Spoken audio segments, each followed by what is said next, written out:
Okay, so I'm here in London with the wonderful and amazing Eric McCormack. Watched him loads, Will and Grace, now Perception.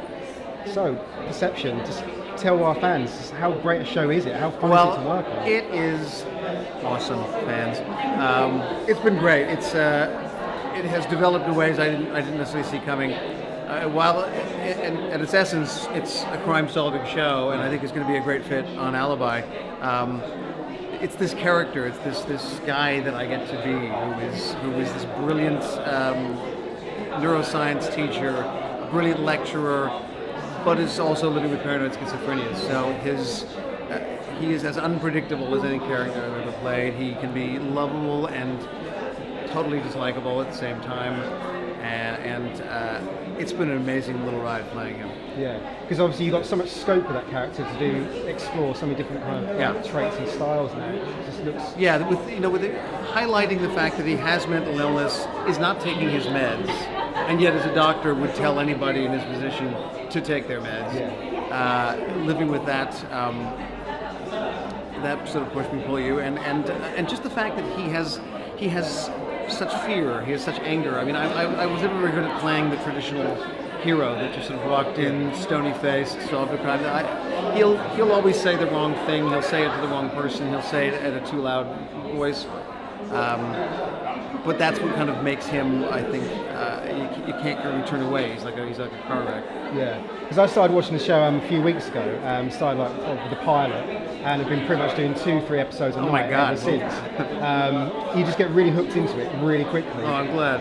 And you start as well. You watch enough of it, you start thinking about connections and see. It's so addictive. It's actually fantastic. Oh, that's great. Well, I love the premise that his hallucinations are initially, first of all, he doesn't know they're hallucinations most of the time, and when he does, they can be terrifying. But once he harnesses it, I like the idea that for him, mental illness is something that he's going to ride that bull. I mean, it's not going to be, it's going to be terrifying, and it's not going to be pretty, but he's not going to get the better. It's not going to get the better of him. So I think that's a very positive message to send out. Not, hey, don't take your meds, but hey, you can deal with this. One way or another, this can be something that doesn't overcome you, even though at times it does. So.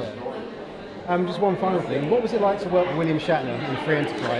Because I love that film. It's one of my favourites. It just had its 15th anniversary, I think. It's old now. Yeah. It was 98.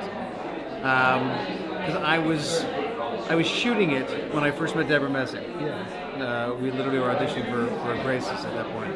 But Shatner was a blast. I've seen Bill several times over the years, and he came out. My favorite Shatner story, you know the movie.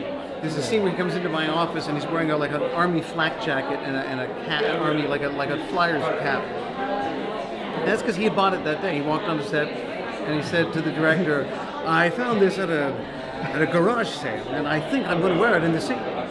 And Robert, who loves Shatner so much, wouldn't. He said, "Okay." I said, "Why would he? How is it? Am I going to comment on it? Am I going to say anything?" And Robert said, "Don't say anything. Just let him wear it." Yeah. And sure enough, he sits down with the scarf, and he's hysterical. I think that's probably the first movie where he really started to have fun with his persona, and he was a blast. Because when it came out, not a lot of people heard about it, but I'd seen some trailers. Yeah.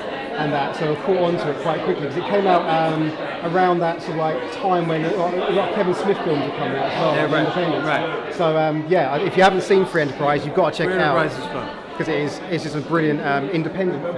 Independent film, and I'm proud of it because the opening scene is a monologue, which I'm pitching a movie called Brady Killer.